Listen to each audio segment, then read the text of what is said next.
You're listening to the Peasinner Network. For more great podcasts, go to peasinner.com.au. Spoiler alert. I mean, honestly, if you listen to this podcast, spoilers. Spoilers. Would you like to explain your bookmarks, your little Well, your sticky notes in this book? when I was reading it, I just needed to keep a lot of notes. So yellow sticky notes are plot, blue ones are potential readings, purple ones are inconsistency with lore and world building that we know, and pink is problematic scenes. There's a lot of pink, isn't there? There's a few. More than I'd like. People of the universe, please attend carefully. The message which follows is of vital importance to you all. Please try to keep up. We present to you a case study of one of the most dangerous minds in the universe. Brilliant. A history Irresistible. of the lives and times of the renegade Time Lord known as the Master. The Master. Master. Master. Master. Master. Master. Call me Master. The choice is simple.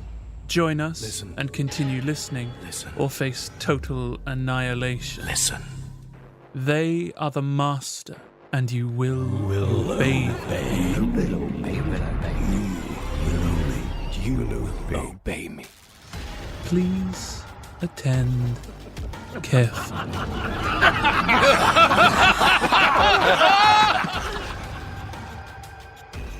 Hello and welcome to Please Attend Carefully, the Doctor Who podcast about the most magisterial of malefactors.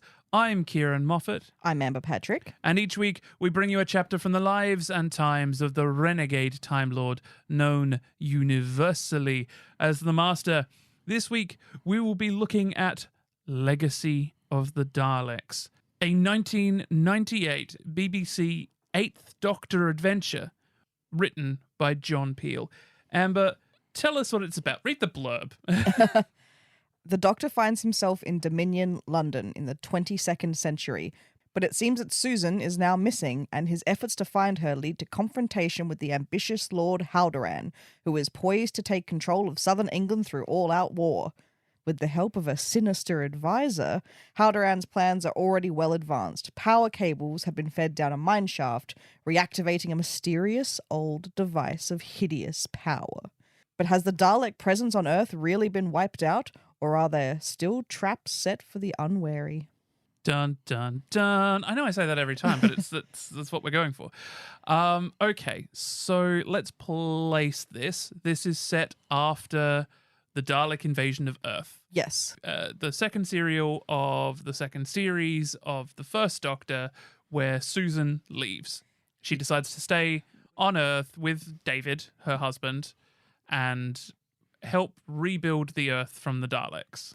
Yes. And for the purposes of our podcast and the Master, comes directly after Frontier in Space. Yeah, there's a lot of contention in this novel. Like the aim of this podcast is to do everything that is officially licensed, right? Yeah. They're not always, especially like the Wild 90s. We've talked about this before. The Wild 90s, like the Virgin New Adventures and like the Past Doctor Adventures and Eighth Doctor Adventures, which are just the new adventures with different covers. Let's face it, Yeah. right? They've got a new Doctor to work with finally. The Wild 90s are a law unto themselves. So canon, they took a canon to canon, perfectly honestly. Yeah, they can be. So a bit of just background before we jump into it. So John Peel, I did a little bit of reading and research. So he started out as a fan fiction writer for some zines back in the time. What was the main one he wrote for? Sorry, it was... You hear that, kids? Don't give up hope. Yeah. You so can get there. Cosmic Mask was the name of the fanzine. Mask is Great name. MASQUE, Cosmic Mask. And he wrote for that. And so that's where he got started. And he's also a friend of Terry Nation. So It's a good friend to have, I guess. it is. So what happened was, when it comes to writing these books, if you write a book with Daleks in it, as the author, your fee decreases because now the books have to split the royalties between the BBC, like Doctor Who, and the estate of Terry Nation. So a lot of authors didn't want to write Dalek books because the money wasn't good. But I suppose if you're a fan fiction writer looking to break into the professional writing and you're friends with Terry Nation, you go, I'll write your book for you. And Terry's like, sure, because no one else will. Yep. It's how you get in. So I get why. So he wrote other books as well, right? So he wrote about 4 to 6 novelizations of classic Doctor Who Dalek stories. Because Terry Nation wrote a couple of them, I think. I think he definitely wrote... he wrote The Chase, The Daleks Master Plan Part 1 and 2, The Power of the Daleks, The Evil of the Daleks, War of the Daleks, Legacy of the Daleks. Okay, so yeah, he did some Target novelizations and also some like past. He didn't just write Dalek stuff as well, did he? Like he also wrote some. He wrote a couple of the Virgin New Adventures. He did. He was part of the lineup of authors that were set to introduce that. Like you know. Wasn't he his book was the first one? It was. Yeah. Remember this conversation, folks, because the things we have to say about this book. We have to just sort of preface this here. Amber is a very quick reader. Mm-hmm. I'm a very slow reader. So the decision was made that Amber would read the book and I would just come into this with some background and some research, like a little bit of research. But I haven't read this book. So I'm going on the journey with you, listener. So I would say, so we're not going to do a review, Tara. We are going to talk about the book and I'm not just going to give you a review. Later on in the episode, I am going to tell people, like, there are some themes I'm going to talk about that are in this, and we might give you a timestamp to jump ahead to. Yep. Because, wow, this is definitely that wild 90s new adventure. What if things were really angsty and, like, which is fine. For a fan fiction writer, I get, because you're exploring themes that aren't in the regular media, all respect to you. But this doesn't come with any warning or tags, or this book contains content of a dark nature. Yeah. It's pretty bad in certain parts. But we'll get to that later. For the first part, I want to just talk about the book itself.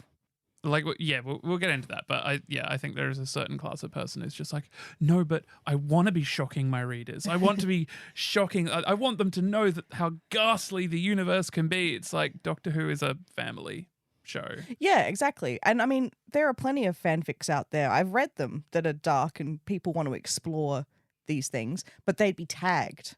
A site like AO3 has tags, so you can tell people, I recommend, if you're sensitive to these topics, they're in here. Yep. So you know what you're getting into. This one just took me out. Suddenly you get a line and you're like, oh, okay. So we should get into the story. Right. As you mentioned in the opening, it's set after the Dalek Invasion of Earth. Right. It's 30 years afterwards. And Susan is our introduction.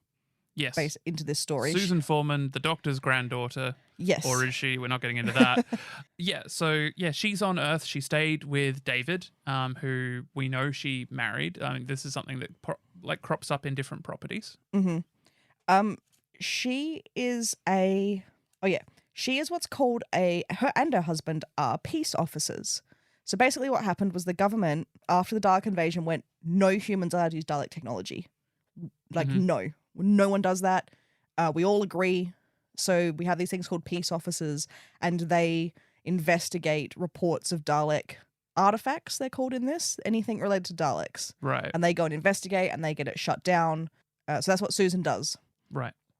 So I actually think that Susan should be the main character of this book, not the Doctor, because she is pretty awesome in this book. Right. I mean, Susan is a great character. Yeah. So we get some stuff with that. With her going off to explore the report of a Dalek artifact that's been discovered. Right. The other part of this book, there's a few channels in this book, is that there are Lords of Dominion within the UK. And you're the Lord of a Dominion if you control a power station, which is an interesting idea. So they've turned it into this sort of feudalist society where if you control the power, first you get the power, then you get the money. Yeah, well, first you get the power and then you get the power. And they're named after the area. So there's Lord London and Lord Haldoran. And there's Lord Canterbury, because these places are where there are power stations. Lord Devon, Okay. So, Lord Haldoran is the main villain of the Right. piece. He controls the power station, and he has a mysterious advisor called like a vizier. Yes, called Estro. Estro. Yes. Complaint number 1 of the book. They give away on like the first page that this character is introduced that it's the Master because he hypnotizes someone. Okay. And it was like, you could have had us going. Yeah. You could have tried to hold this back as long as you could. So I get like a halfway through the book and go, oh, it's the Master this whole time. No, page 1. Okay. You know, That's a it's shame. him. I mean, I would have guessed later anyway because they talk about his tight black suit and his gloved hands. And I think like you would have guessed Right. pretty quickly. But they just give it away. And it's a real shame. You could have had a lot more fun with this. So we find out that Estro is interested in working, well, the Master is interested in working for Lord Haldoran. Sorry, I just have to stop. What is Estro? Like, is that... Oh, we'll get there. Oh, okay, because I was going to say, is that a clever pun like he normally does with his name, or like an anagram? It is. I'll wait until it's revealed what it is. Oh, okay, fair enough. We have a reveal as to why he's called that. Right, good. At least he's thought it out, and it's not just like, oh, I'm just going to call him the Estro. And it's just like, who are you? I am Mr. Mixer. Look at your sound mixer. Yes. So the Master is interested in working for Lord Haldoran because he controls a power station. And the Master has found a Dalek artifact, is what they call them, hidden. And he is siphoning power from this power station to this Dalek site to try and power it up. I'll reveal the plan now rather than wait until later to reveal it like the book does. Yep. When he was working for the Daleks in Frontier in Space, Right. he had access to their computer systems. Yep. Okay. He discovered the existence of a Dalek superweapon hidden on Earth in a Dalek site left over from the invasion. So he travels to Earth. He's trying to look for this superweapon. So he's using these power stations to fuel the sites to wake them up so he can go down there, find the Dalek superweapon, and take it for himself. Okay. I mean, look, it's a plan. Like, it's definitely a plan. It is. And he didn't want to get bored in the meantime. So as a side hustle and also just time killer, he's supplying half of this army with Dalek ray guns so that they can go to war with the London power station, and that will just be a laugh.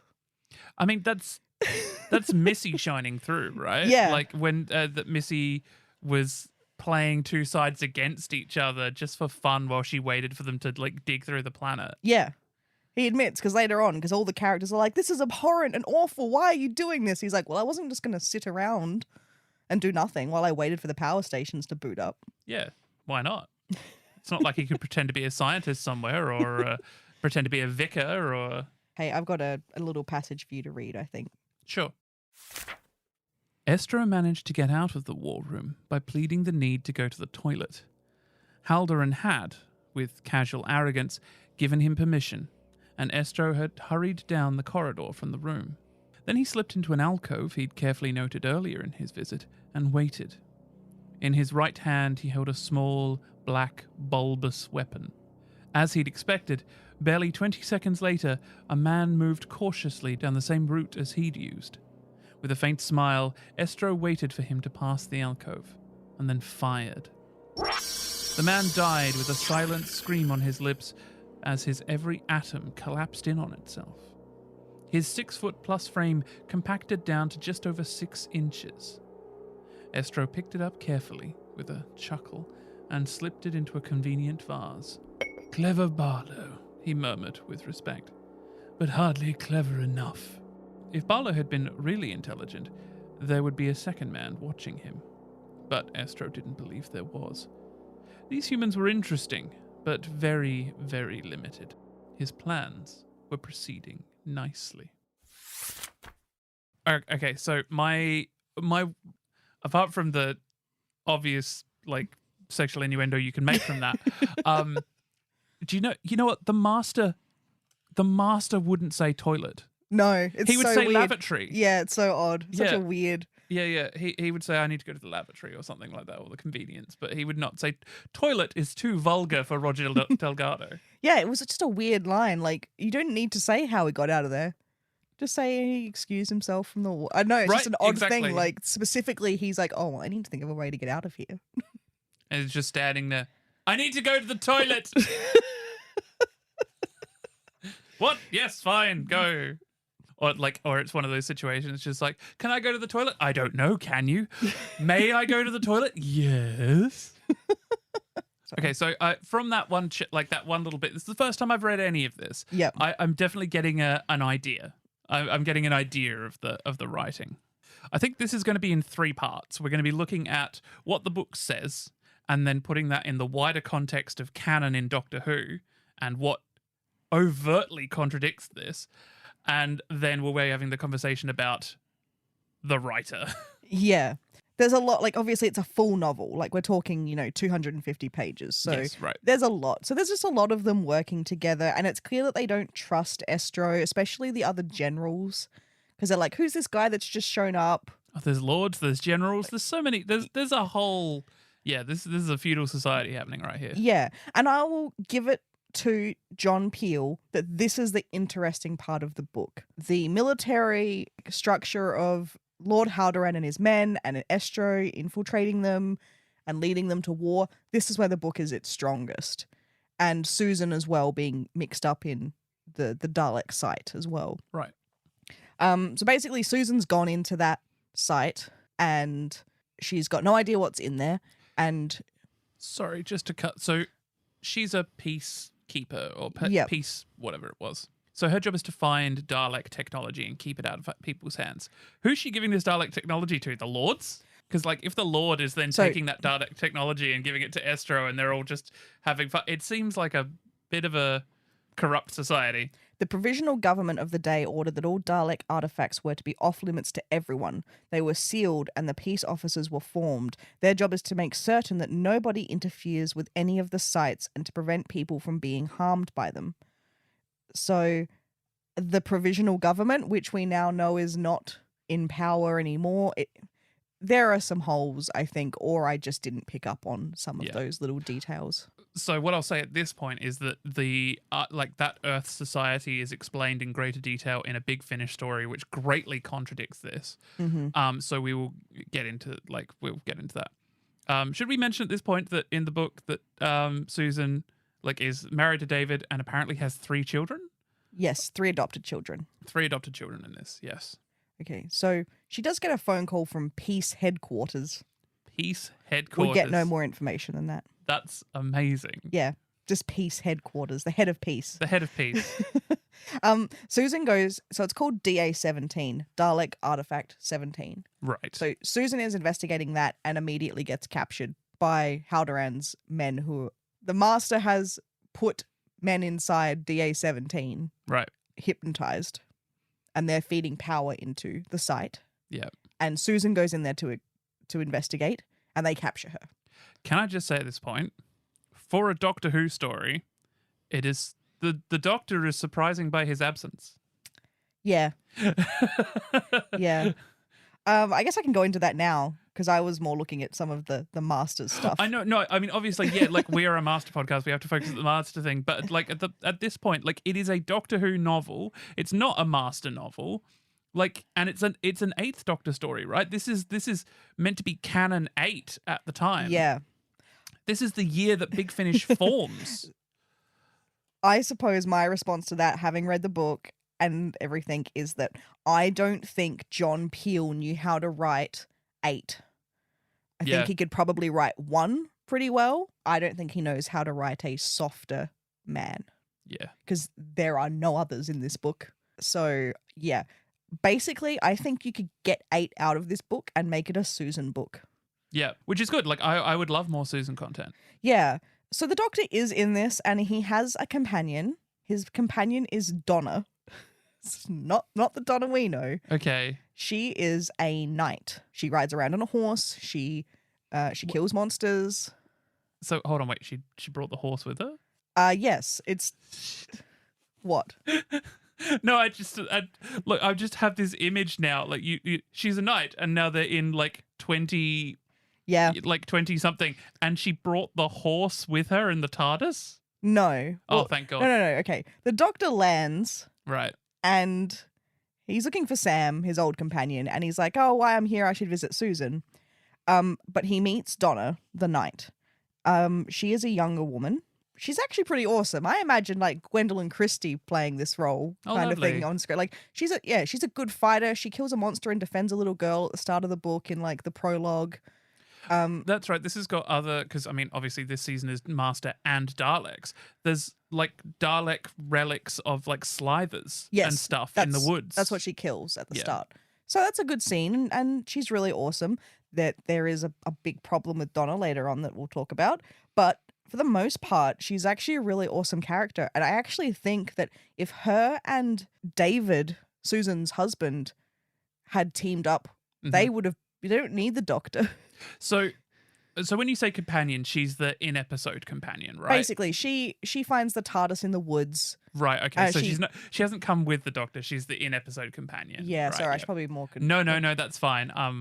Look, this is good. I'm asking the questions the audience are thinking. Yeah, they meet each other and he's like, I'm looking for people. And she's like, well, I guess we can go into London, because she, turns out, is the daughter of Lord London. So they go together to London and then they quickly leave again. There's a lot of them just doing stuff. Yep. That's why I didn't really feel the need to talk about them, because they really just do stuff. They meet up... Slouching towards the conclusion, huh? They meet up with David, and he explains that he knows, because he's also a peace officer, that Susan was going to DA-17. Right. So that gives them reason to all go together to look at this site. Back to the Master, which is... Yeah, that's what we're here for. That's what we're here for. We see the Master's TARDIS a few times in this story. Yeah. It's a wardrobe at first. Oh, that's nice. And so like he hides from... How very C.S. Lewis. He hides from Lord Haldoran's men by getting into the wardrobe, and they don't know where he's gone, and he... Are you suggesting that the Master is hiding in the closet? He is hiding in the closet in this book, canonically.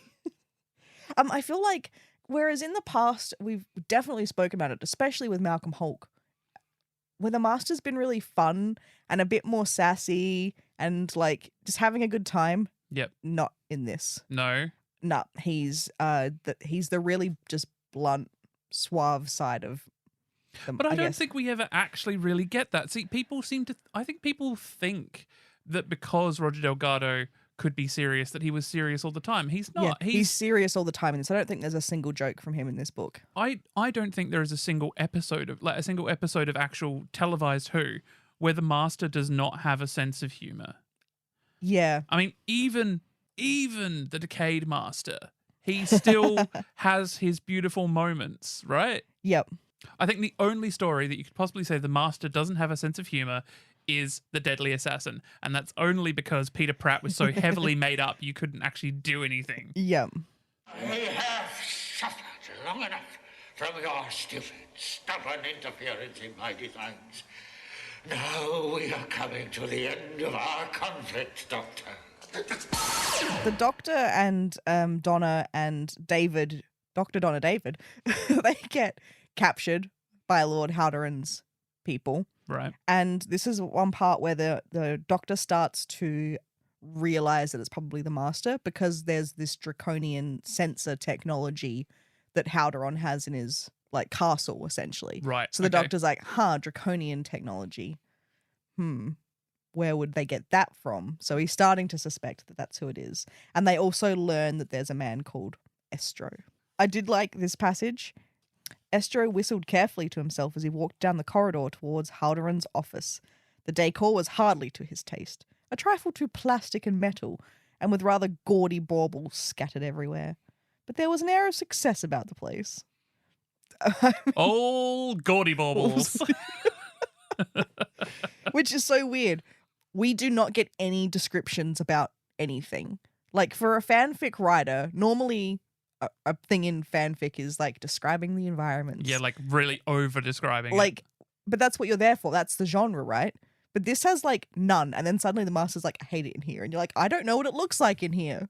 In the I think the one attempt I'd made at like writing fanfic years ago, someone said you spent far too much time describing a Cambridge college. Like, no, that's what I'm here for. That's what fanfiction's supposed to be. Yeah, but it's just so weird. It was like, okay, he's got an opinion about an environment I have no knowledge of. But I'm curious, just what do you get out of all of this? It had taken him long enough to ask the obvious. Power, Estro replied, knowing this lie would be believable. I have the weapons, but not the men to use them. We need one another. What I want when all this is over is my own domain, under your rule, of course, as your right-hand man. I'm sure little would be beyond my grasp. Haldoran smiled, obviously relieved. The story was logical, and it appealed to the man's own baser instincts. I can see you and I are very alike, he said. Estro smiled, tightly. After all, he'd be gone long before Haldoran would discover the truth. It would appear so, he agreed blithely. Now, if you're happy, can we continue with the war? By all means, Haldoran agreed, rubbing his hands together. Especially since I'm winning it. Yeah, the weapons he's applying are these Dalek ray guns. And there's a great scene where the Master goes into his TARDIS. Yep. And he's just got stacks of Dalek guns. Yep. From when he was helping them in Frontier in Space. And he just like grabs a crate and he's like, this will do for now. And he's drip feeding them Yeah. the Dalek guns so that they'll keep him around. Yeah, yeah. Yeah, one decision that this author makes about the Master is to have his like speech descriptors as purring or purred. Like the Master purred. I wouldn't say Roger Delgado purred. Yeah, I wouldn't. Maybe another Master, but yeah, his doesn't feel like the... No, I just have an image of like Roger Delgado like pawing at the door or like getting up on the back of the down, get down. Get down, Roger. I mean, Ainley's the cat master. Right? Yeah, I just had a note of that because it came up enough times and I was like, I keep saying these purring things. Seriously, that book is bristling with notes. Like it looks like you're studying it for a thesis. Aha, right. So we reached the point in the book and we're on page like 138 of the book. The Doctor and the Master finally come face to face. Jesus Christ. Doctor, Donna and David are finally captured. They're brought before Lord Haldoran and Estro, the Master, is there. Now, what language do you think you would have them suddenly start conversing in for basically no reason at all when they meet each other? Esperanto. Correct. Yes! I actually, I'm amazed I got that. So, I actually learned Esperanto many years ago, but I quickly forgot it because you kind of need another person to speak the language, and no one speaks Esperanto. For people who don't know, I just have to carry. No, you go. Yeah, so Esperanto is a made-up language. Well, I mean, they're all made up, but it is a created language that was designed. Like, it only has 800 words. All the words are changed by adding suffixes or prefixes. There are no irregular verbs. It is the easiest language to learn, and a lot of people learn Esperanto because it then makes it easier for you to learn another language afterwards. Mm-hmm. Like, it's easier for you to learn a third language than a second language.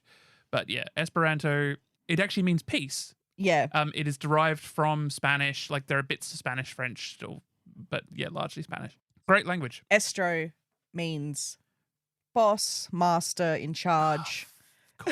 In Esperanto. Fucking hell. Okay, yep, I should have seen that coming. So the Master comes in, obviously, for a gloat. You know. We've got a gloater. Yes. Can we come in for a gloat, please? Say that, and it does say at one point, I don't think I marked it, but it says the Master continued his gloating. Like, he's actually, that's what he's there to do, to gloat. Sorry, I'm just going to put in, like, we've got so few clips to put in this episode. I'm putting in the clip from Blackadder. Can we have a gloat, please? Reset the clock. It's been 0 days since 0 days since a reference. Blackadder reference. Well, you know, you could be a gloater. I beg pardon? You know, a gloater. Come to gloat over the condemned man. I mean, we're up to our ears in gloaters here. Can I come in for a gloat? They shout, they shout back. Oh, you heartless gloaters! The Master says, Doctor, I am so happy. You are the one I needed to complete the game.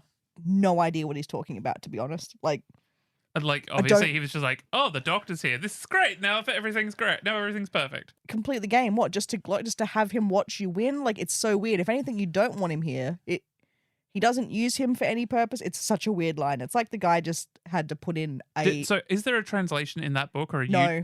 So if someone read it, they would have had to go find... Yeah. Or they would have just... they wrote it in Gallifreyan. No, it's fucking Esperanto. 1997. Babelfish. Online. Could No. you- yeah, I mean, I didn't have a computer in 1997.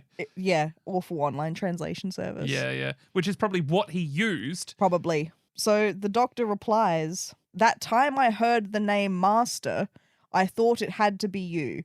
Your vanity will be the end of you, Master of Masters of Evil."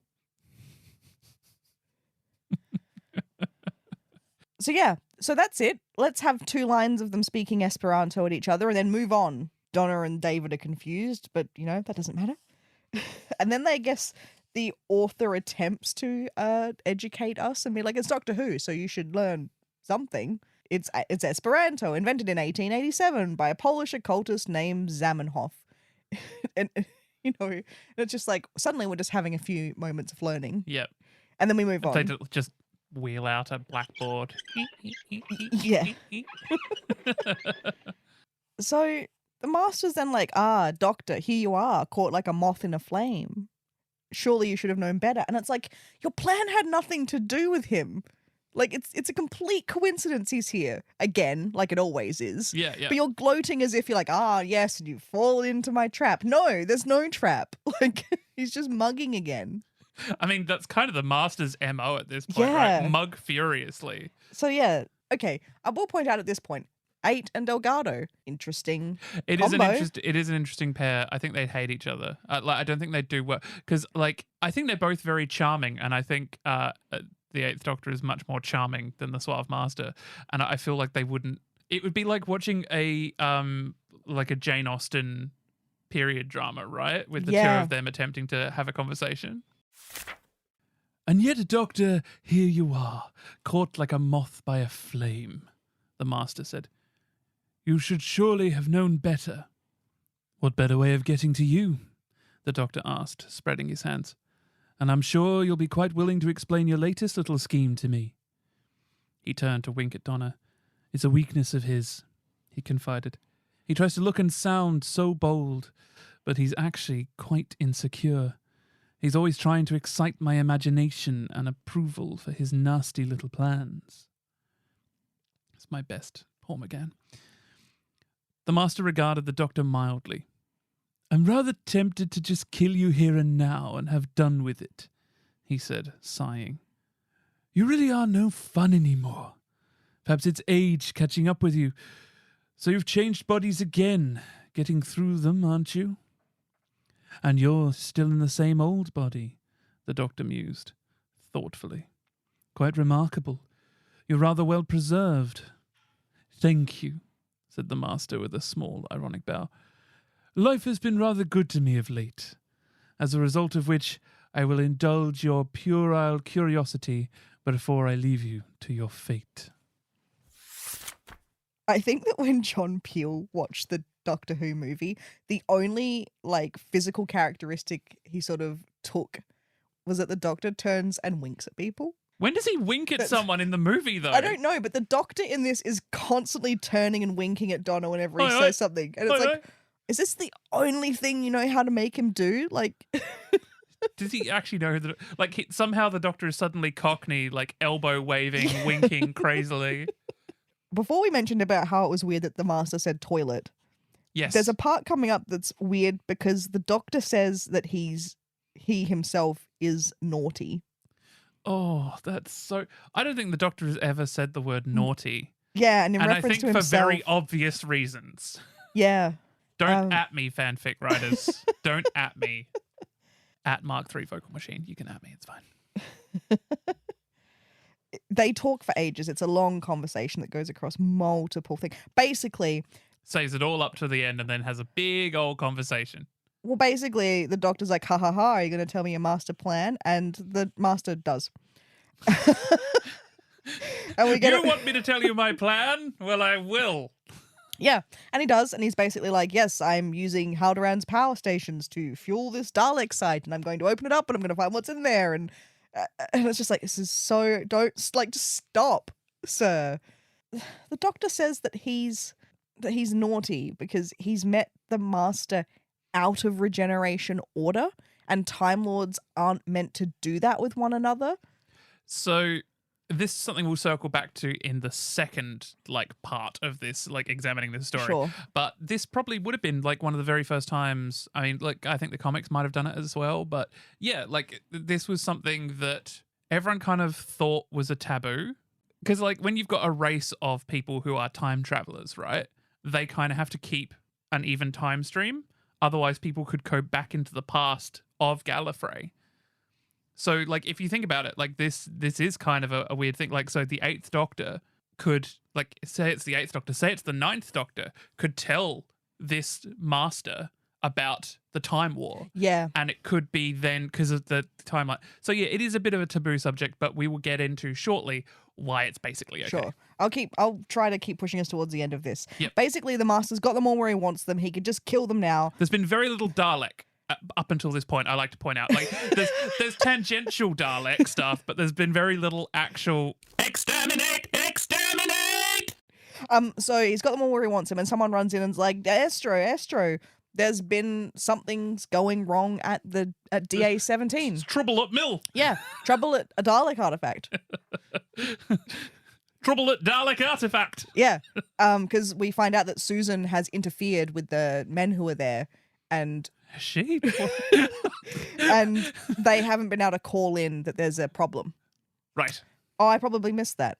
Anyway, so then the Master's like, oh, well, I need to go investigate that right now. You torturer, just torture these people, and I'm going. A number 4, a number 6, and extra rack. Yeah, and it was just like, don't leave them. What are you doing? They're there. You've got them. And he's like, I'm off to it's just all of the it's all of the tropes, right? Yeah, yeah.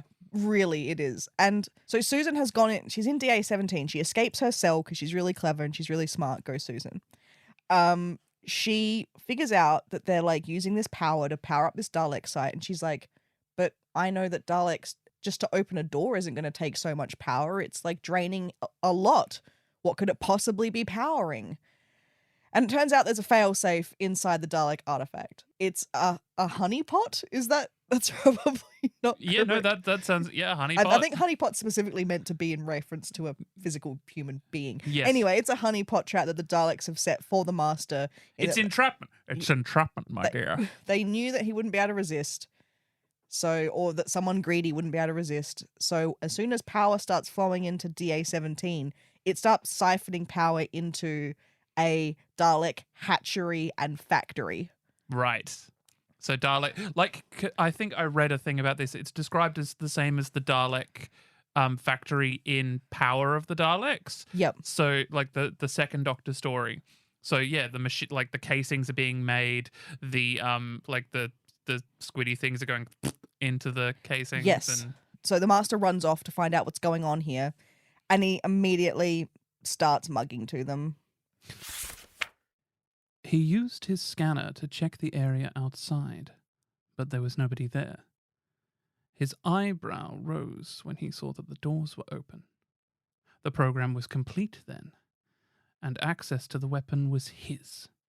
Eagerly, he left his craft, locking it carefully behind him, and proceeded through the main door, and stopped immediately. From either side of the door, Daleks trained their guns on him. He didn't know where they were from or how they had come to be here, but they were not likely to be in good humour. "Ah, there you are," he improvised, with a small bow. "Good. I'm glad to see you're on the alert. Take me to your control center immediately." Daleks do not take orders from humans. The one on the left stated. "I'm not a human," the Master explained patiently. "I've been working for the Daleks now for some time. I must check in with your commander to receive an update on my orders." He gestured towards his pocket. "I have confirmation for what I say here. Don't be alarmed while I retrieve it." Proceed. The Dalek agreed. It did not, however, lower its gun stick. The Master reached into his coat His fingers brushed his TCE and then moved to a small computer disk, which he brought out slowly. "These are my credentials from the Dalek Prime," he explained. "If you check them, you will see that I am telling the truth." The Dalek considered. It was most likely calling for orders from higher up, unable to make decisions like this on its own. After a moment, it said, "You will go before me. Your information will be investigated." May I just say at this point also, there was something in that I just read, and now I'm trying to remember what it was. His Dalek credentials? Yeah, no, there was something in there. Oh, sorry, can I just have the page back? Oh, yeah, he locks his TARDIS behind him. Yes, he does. I love it. And it's continuity because later on, when he has Susan with him, he forces her to unlock it. Okay, fair enough. But yeah, like he needs to unlock that because people keep pissing off with his TARDIS. Yes. What follows is they go down a corridor and he TCEs the Dalek. That's interesting. That's never been done before. No, and the whole thing shrinks, the shell and all. Yeah. Well, I mean, one would assume. And then he Oh, but it's tissue compression, not. Yeah, that's why I thought it was interesting. Interesting, yeah. And so he's got a 6-inch inert Dalek and he just puts it in a side room and just continues on. What I would love is that if that didn't affect the Dalek for some reason. So it's just like, it's just walking around. So yeah, I just thought it was interesting. It was the first time we've ever seen, tissue compression used. On a Dalek. Yeah. We cut to Susan and she is the first one to get into the center of DA-17 and find out what the Dalek artifact is. Yeah. And then quickly coming in behind her is the Master.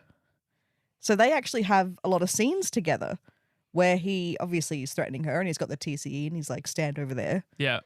But it's a fun combination to have. It's interesting, yeah, because I mean, in Big Finish we've seen it, but that, written a long time after this. So the device. Yep. It is a matter transmuter. Okay.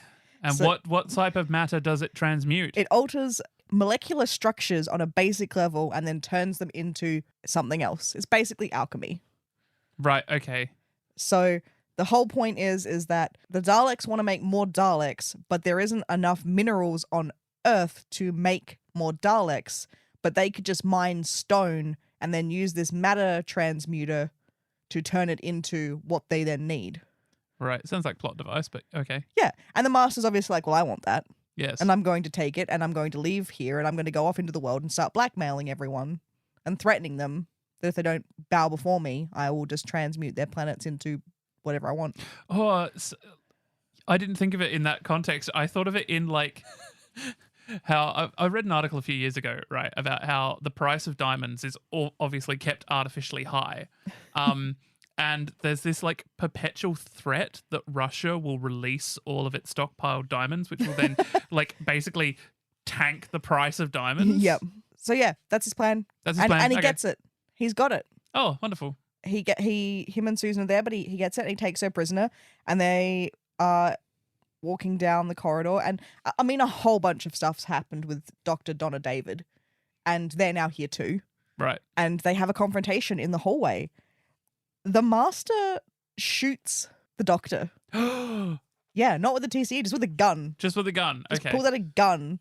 And this entire book, it was kind of like, why is David here? Oh, okay. David doesn't do anything. Like, he's like, you've already got the Doctor, you've already got Donna, and now we've also got David, and he's not doing much. Sometimes the book forgets he's there. Yep. And finally, we find out why he's there. The Master shoots the Doctor and's like, you know what? It's over. And the chapter ends with him just unloading the rest of the gun on the Doctor. But David jumps in front and takes all the bullets. Okay. So that's his whole reason for being there. Yeah. We'll also come back to this later Okay. as why I think this happens. Okay. And I'll point out, Susan then gets dragged into the Master's TARDIS with the Master. Susan never sees David again. They never speak the whole book. They have a fight at the start of the book. Then they don't see each other. Then this scene happens and David's killed. Susan doesn't say goodbye. She doesn't see him anymore. She's dragged into the TARDIS and we're going to find out what happens to her. But Wild 90s. that's it. That's it. But they wanted Doctor Who to be so grown up, so gritty. Yeah. But I It's just love- honestly, look, the insistence of like putting this sort of content in Doctor Who is, in my opinion, inherently childish. It's like I think it was even Stephen Moffat said in like Time Crash, like you're trying to be old and important like you do when you're young. Like Yeah. only people who like are acting out and being young are the sort of people who insist that something needs to be more grown up. I hate it. So Susan struggled to move towards her grandfather. The Master slammed the barrel of the pistol across the back of her neck and she fell inside the door of his TARDIS. Enough games, the Master decided. He raised the gun again and fired the rest of the clip at the Doctor. This has got to be like the only time, or one of the only times, where the Master's like, you know what? Just going to shoot him. Yeah. Just I mean, he did throw him off a yeah. of a radio telescope, but yeah, no, just actively shooting him, that's a whole different thing. Yeah. Because that's the Master's thing, right? Like I don't care what you say about the Master and the Doctor's relationship. How they work is the Master doesn't try to kill the Doctor. The Master puts the Doctor in situations where he could die. Yep.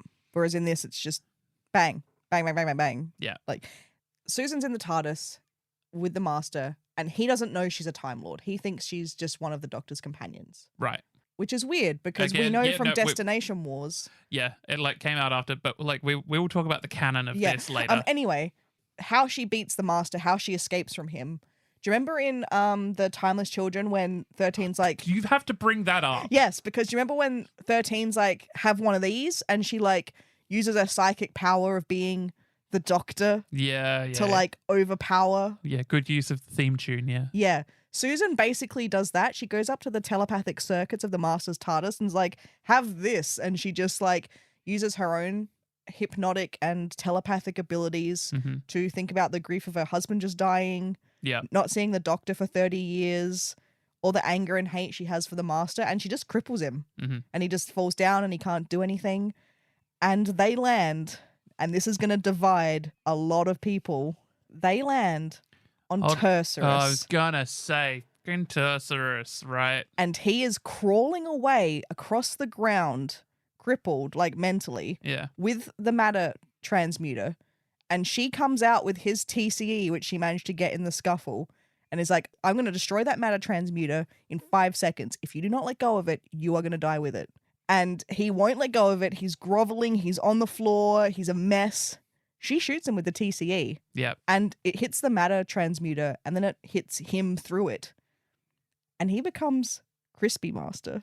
He becomes the Decayed Master. Yeah. She's like, oh, well, I'm just going to leave him. And she gets in his TARDIS. She does not go back to the Doctor. She does not go back to find David. She's out. She just heads off on her own. She's free. Which we'll come back to in the section later, why she does that. But, yep, Susan just leaves. Okay, right. And then we get the epilogue. Oh my God, there's a fucking epilogue? Oh, yeah. We cut to Gallifrey. Is it Chancellor Goth finding? Yes. Yeah, it's Chancellor Goth finding. And they Master. basically say, we found a renegade Time Lord signal on Tercerus. And Goth goes out there to look for himself, and he finds the Decayed Master, and I'll let you do a reading of it. Goth glared distastefully around the bleak landscape of Tercerus. He clutched his staser and went in search of the spot where the trace had been registered. It had vanished a short while ago, he had been informed. That probably meant the renegade was gone, but he still had to check. At least it gave him something to do. He caught sight of a slight movement in a nest of rocks. It looked as if some terrible force had twisted and melted the rocks recently. But what had moved? He walked forward cautiously, the staser at the ready. Then he stopped, appalled. There was some sort of living creature there, but horrendously mutilated. The skin was burned and blackened, parts of the skeleton exposed. The face was blistered and warped, the eyes large and studying him unblinkingly. Goth shied back in revulsion as he realized that this thing was somehow alive, despite the horrendous damage it had suffered, and the pain it must be going through. Was this the renegade? Perhaps he should kill it, to put it out of its misery. Are you in pain? He asked the creature. Pain, it agreed, a rasping, dying voice. Can't remember everything. It looked up at him, and it seemed to gather itself. I need newness, and you need power. What? Goth stared at the creature, repelled and confused. How could it know what he was desiring? I can help you, the thing promised. I can get you the power you desire, and you can help me get what I need. You need death, Goth said with revulsion. No, the creature whispered. I need life, and you will help me get it. We can help one another. He managed to sit up, grinning like a skull. Do you agree? Goth stared at it. How could a burnt, dying thing like this possibly help him? And yet, if it was a renegade, it might have some skills that could prove useful. And if it needed him, then it meant that he could control it. Yes, he said softly. Yes, I think I do. So I love the empowerment of Susan being the one to sort of kill Delgado, but I don't know how much I love that Delgado is the same regen as Beavers. And yeah. Yeah. As I said, like the wild 90s, people, I'm going to say this quite frankly, Virgin New Adventures and as well as the Eighth Doctor Adventures and the Past Doctor Adventures, like any book published after 1990 and before 2004, when they stopped making them because the new series was coming, it's glorified fan fiction as far as I'm concerned. Yeah. And that's correct for here. We know this. This guy is a fan fiction author. Yep.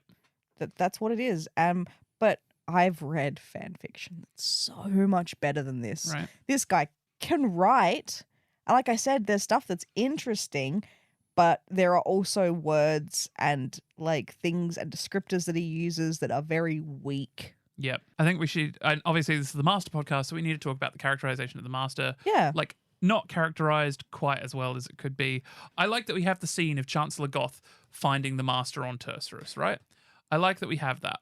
But I think we can now accept with all the other media that we have that you're right, that Master is not the one that is the decayed Master. Yeah, I don't think I personally like them being the same regeneration because he doesn't regenerate into that form. Yeah. Susan makes him all decayed. Yes.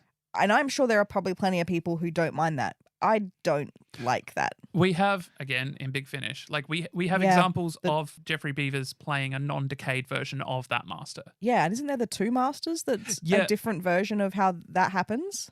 Yeah, kind of. Basically, it's like the two Masters, which I do have planned for us to get to very soon. Basically, the decayed Master's so desperate he steals his own future self's body, right? Yeah.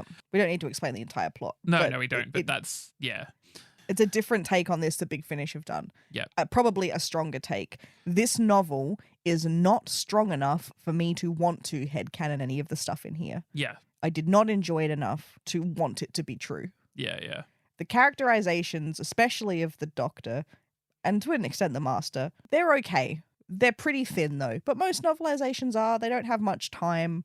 Mm-hmm. They're not like a 600-page dense character study novel sort of thing. They're novelizations or they're... But you should be able to... I mean, you'd look at the Target novelizations, you know how the character is acting and behaving. Like, they get the mannerisms down pattern right. These are cardboard cutout characters. To an extent, I think that, like, Malcolm Hulke did a great job of injecting a different energy into the Master in the Space War, but something like the Five Doctors...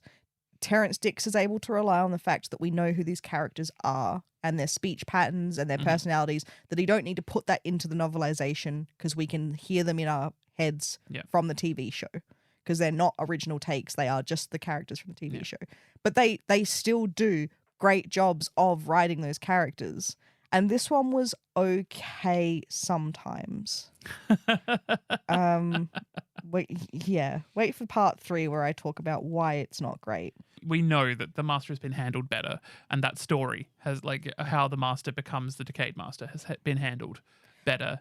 I think it's interesting taking the frontier in space stuff and being like, well, while he was working with the Daleks, he found out some of their secrets. He also stole draconian technology and is using it. Like, I think that's interesting. Well, it's this is the bridge, right? Like, we never got anything after Frontier in Space Yeah, or before the Deadly Assassin. So he's like, aha, I will draw a direct line between these two things. Yeah. That was what I was going to say. Meeting masters out of order, which is now something that's actually kind of commonplace. Yeah. Like, we're very used to that now because Big Finish does what they do with getting different actors in and things like that. And I think it was taboo, right? It did seem like a taboo thing, like the Doctor meeting himself, like or what the Doctor remembers of certain masters or things like that, like meeting people out of order or meeting River out of order. And basically, they've done it enough times that they realize that basically there's a very small leap to be made in fitting that into your own headcanon, or like whether they remember, or like it's basically just fine now, right? Yeah. Like they're responsible enough that they don't blurt out secrets. Well, yeah, and or the old, like, basically when your timeline gets crossed, everything goes just a little bit fuzzy anyway. Yeah. That it basically just doesn't matter anymore. So yeah, the naughty line is out of place for several reasons. Yeah. I think, look, at the time in the 90s when this came out, it probably would have been amazing. I reckon people reading it at the time. No, I tried to do my best to do some research on this book. The fandom did not like him putting that down in words because they didn't like the idea that we would never get crossovers of different Masters and Doctors. Right, okay. So no, they didn't. Also, he forgets the initial purpose of what the Daleks were invading Earth for, and he has his own version in this. And people were like, he obviously didn't bother. But yes, no, people did not like them not being out of order. Well, I mean, they can now, and they do. They do, frequently. yeah, exactly, yeah. It like, didn't the change Doctor, anything. The Master, the Monk, like... But as I say, like, when the novels were being released, I think for the canon that was available at the time, I think it was probably... I mean, yeah, look, as you said, people didn't like that one thing, but I think as far as, like setting up the Master, going to tertiaries and stuff, I think people would have found that acceptable. Yeah, I think so. And I think getting more Susan would have been fun. Yeah, I think the topics have been tackled by much better writers in a much cleaner way, in a more acceptable way, I think.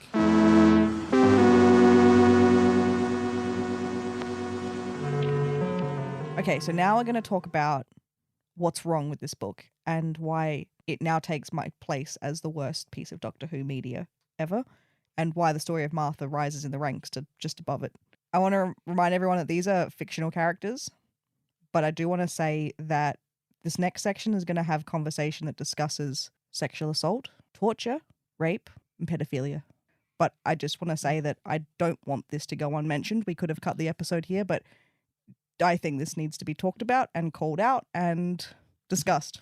If you find any of these themes difficult, you can end the episode here. There's nothing else after it.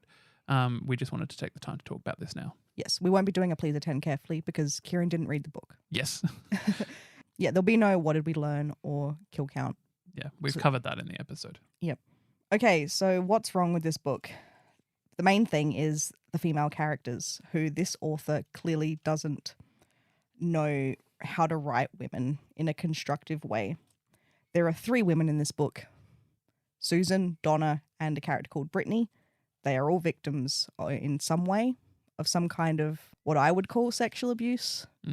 Maybe 2 of them, at least definitely. Susan can be a bit more ambiguous, but yeah, this is when you suddenly go like, oh, no one was checking this or for tone or content, and I didn't know it was in here. Like, I'm all for themes like this in fiction, for exploring them, for writing them. I'm not saying they shouldn't be in here, but a fan fiction would have tags. Mm-hmm. This book had none. If you didn't know, it just throws it at you. I think that's fairly obvious, right? Of a male writer in the 90s and stuff is not writing these things. Like, he's not assuming a woman will read this book, and he's not actually connecting how a woman will feel about these issues, or how any person will feel about issues of sexual assault, because for him, it is an academic construct. Like, it is. Yeah. It's not something he fears. Yep. It is not something that sends terror or trauma down his spine. Yes, and his characters do not act, I believe, in ways that they would as a victim. Mm-hmm. Things like that. And also, I really could have gotten behind it, I think, if he used it in a way that the Doctor then helped these characters and spoke in the appropriate way and offered them guidance and offered them like a way to get through it or help, so that if you were a female reader who read this and then you heard the Doctor speaking in these ways that made you go get help, that would be okay. He doesn't. Yeah. He doesn't, because And this that's guy, the most egregious because thing, this right? guy doesn't know how to write Eighth Doctor. I said earlier, he doesn't know how to write him. So when a character says, so I'll be specific, it's Donna, who's a really awesome character for the entire time. And then we get more than halfway through the book, and she suddenly just drops on the Doctor, oh, by the way, I was married to Lord Haldoran my father married me to him when I was 17 years old to try and broker peace between the two of them. And the man tortured me, used me as his sexual plaything. And they called her barren the entire time. And so she couldn't have children. So she was cast out and humiliated. And That she old, goes, what women are worth. yeah, she trope, goes back right? to her family. And her father is angry at her that she hasn't maintained peace. And she's blamed for it. And you're just come on. And the Doctor's response is basically to be like, well, you don't need to be afraid. I'm here with you and I'll protect you. And her response is, well, you're also a man. That makes me uncomfortable because I don't trust men. So I actually don't want to trust you and go with you. And his response is, oh, I'm not a man. I'm a Time Lord. And he does the whole turning and winking at her. It convinces her. She's like, oh, maybe. And you're just no. That's the Doctor's response to hearing about a child bride. Yeah. And this guy also has a torturer who tortured poor Donna, and that she kills both of them, by the way. I didn't mention, but this book is visceral. Mm-hmm. She blows their heads off with a pistol, and it explains it, how she does it and stuff. And then they're see, you got your revenge. And the Doctor's a bit oh, I kind of wish you didn't shoot them. But that's it. He doesn't have any conviction or anger. Again, this writer doesn't know what to do about this situation. It really shits me off, a show, a property like Doctor Who, where the Doctor is such a kind and, caring person, and to be basically just reduced to not all men. Yes. And, I hate it so much. And by the end of the book, one of the generals wants Donna to marry him, and he's like, oh, it'll just be political. I'm taking over Haldoran's position now that he's dead. Now that you've killed him, I'm going to fill the power vacuum. I'm a nice guy. I don't want to marry you because I love you. I just want to marry you because it's politically the right thing for both of us to do. And she's like, no, thank you. I don't want to marry any man. I want to be by myself. And he's like, oh, come on, though. It's me, though. I'm being honest with you. At least I'm not lying, right? I'm not a liar because I'm not lying to you about loving you. I'm not trying to manipulate you. I'm just telling you, political marriage. And she's like, no, thank you. And the Doctor's like, can you two have this conversation somewhere else? I'm trying to lay in this hospital bed and recover from a gunshot wound. And she marries him. And it's just no means no. And I feel this is the kind of shit media from the 90s that was no means not now. Yeah. It's so shit. She says, no, I do not want to marry you. And they're like, oh, come on, though. It's cheeky me. And you're like, no. She said no. And I hate that people would have read this. Teenagers or whatever would have read this. This is exactly the sort of shitty, teenage... I will admit, as a teenage boy, I had unhealthy views of women because of the media that I consumed. It took me a long time to overcome that and realize how damaging that is for everyone concerned. And this is the kind of shit that perpetuates that. Yeah. So the other really problematic part is Susan, who hasn't aged. She still looks 18. And David is 55 now. And he's old and aged. They're having marital problems, which is fine because they would. Yep. She's putting on makeup and a wig to make herself look older so none of his friends suspect that she's an alien. Why they couldn't have just said she's an alien, I don't know. Yeah. But anyway, they're having a fight and he's like, I don't want you to be putting on makeup and a wig, just be yourself. And she's like, no, we can't do that. And they have a huge fight about it. And he storms off to go to a party, and she refuses to go to a party because she doesn't want to put the makeup and stuff on, even though he's like, you don't have to. It's a mess. People fight. Fine. But then she's feeling sorry for yourself, and it's like, but she still has urges of a teenage body. And you're like, fuck, no. I'll just put on a revealing outfit, play up to one of his fantasies about me being a teenager, and we'll go to bed together, and it'll be sorted out by tomorrow. I get what I want sexually, and that's a Band-Aid on this argument. And it's like, no. like, and you know what really fucking shits me about writers like this is that they think they're so fucking insightful. yeah. Like, they think they really understand women. Yeah. And so anyway, getting back to what I was saying earlier about David dies. So they have this argument, and then they don't see each other for the rest of the book. And the next time she sees him, he dies. Don't have to resolve that argument about domestic stuff. As a writer, my hands are clean. I'm washed of it. Susan just runs away. Well, in the TARDIS. That's the thing, right? Like, yeah, as you said, the writer doesn't need to resolve it, but also I think that's intentional. Like, the argument at the beginning and the death at the end is just him torturing Susan for the fucking hell of it. Yeah. Like, she runs away and goes like, oh, she was never going to be happy on Earth with, like, again, it's like the not all men thing, right? It is like these female characters are all with men that these men don't understand them, but another man, possibly a writer, might. Yeah. And again, I've mentioned before, if you're writing fanfic and you want to torture your characters, fine. But you'll tag it. Yeah. So I won't read it if I don't want to. This has no tags. And Donna's like, yeah, when I was 17, I was sold to this guy and I was raped by him. And you're like, whoa! Yeah. Just straight up pedophilia out of nowhere that I had to just, like, suddenly adapt to. Yeah.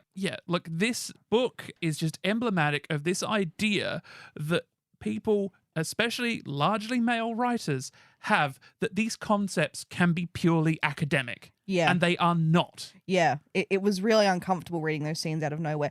Especially also because, like, I've read Lolita, right? The most famous book about a pedophile ever. But the book understands what it is about. Yes. And it is only about that thing. This is Doctor Who. Yeah, right. Like, I'm not here for that. Like, I knew going into Lolita what I was reading. Yeah. This I was not.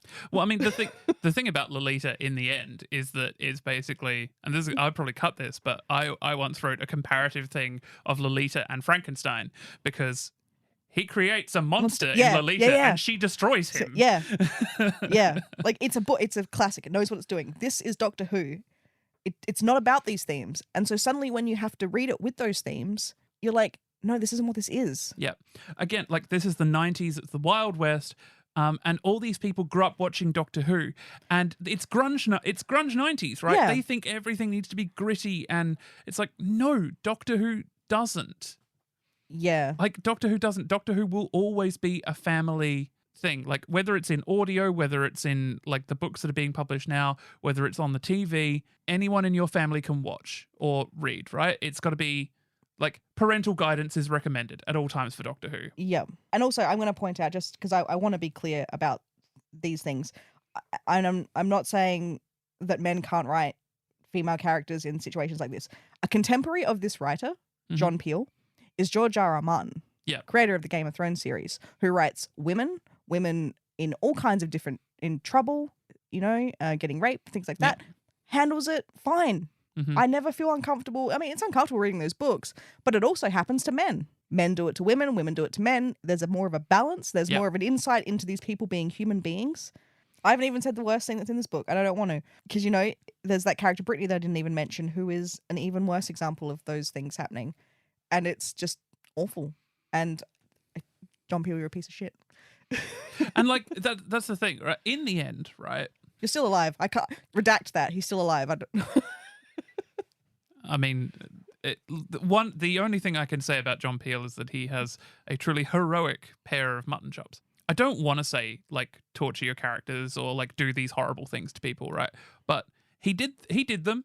He did that in his book, but he did not at any point get the character, like the Doctor, Yeah. the savior character. Yes. Like, he didn't even do a male savior character, even though Doctor Who is built for it. Yes. Like, the Doctor didn't save them. The Doctor didn't No. help them in any way.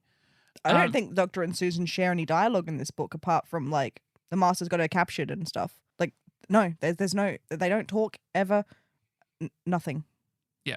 Basically, see, I looked through his like list of stuff he's written, and it's largely extended universe stuff. Yeah. And it's largely unit and Daleks and things like that. It's clear that this guy likes Doctor Who, doesn't care for the Doctor. Yeah, or he wants a more military, like the part of this book that was the most interesting was his original characters doing military stuff Yeah. and espionage stuff. Yeah. So unfortunately, there are just some things. I think there are just some people who just don't understand Doctor Who. And that was my same thing that I said about the story of Martha. Yeah. I think that guy can write. I don't think he can write Doctor Who. Yeah, exactly. And as much as this guy likes to think that he can write Doctor Who, I don't think he can't because his 8 is terrible. I feel like I need to come up with I need to come up with an actual measurement, a system of like how it fits within a like one's personal canon. Like you Yeah. can give it a number to see how it fits. Yep. Because this is so low. Like This is a big old not canon Yeah. for me. everything else that is like there's some good ideas in there, but all of the like the really main ideas that carry on into the rest of the like the mythos of Doctor Who have been done better by better writers. Yep. Who I care more about. And honestly, I have nothing but contempt for a writer that writes like that. Yeah. Agreed. Big old stamp of not canon. Yeah.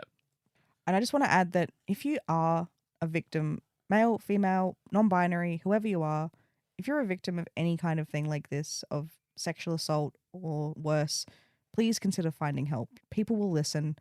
Just tell someone. Find someone who can help you. Find resources. I know we have a lot of listeners around the world. I can't give you resources for all your countries, but please, just reach out.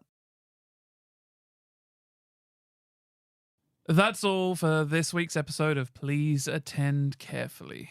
Thank you so much for listening. We hope that with each new episode you come to understand, appreciate, and maybe even obey the Master.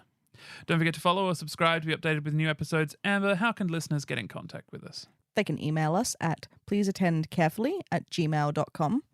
Follow us on Tumblr at pleaseattendcarefully, or on Instagram at pleaseattendcarefully. That's right. And we now have a Patreon featuring exclusive subscriber content with tiers starting at just $2. I've been Ciarán. And I've been Amber. We'll leave you with a clue for next week's episode. We hope you'll be tuning in. After all, it can't hurt you to listen, can it?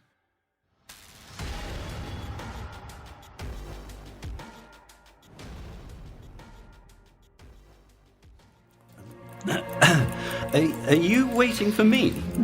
Ah, there for us, my boy! There you are!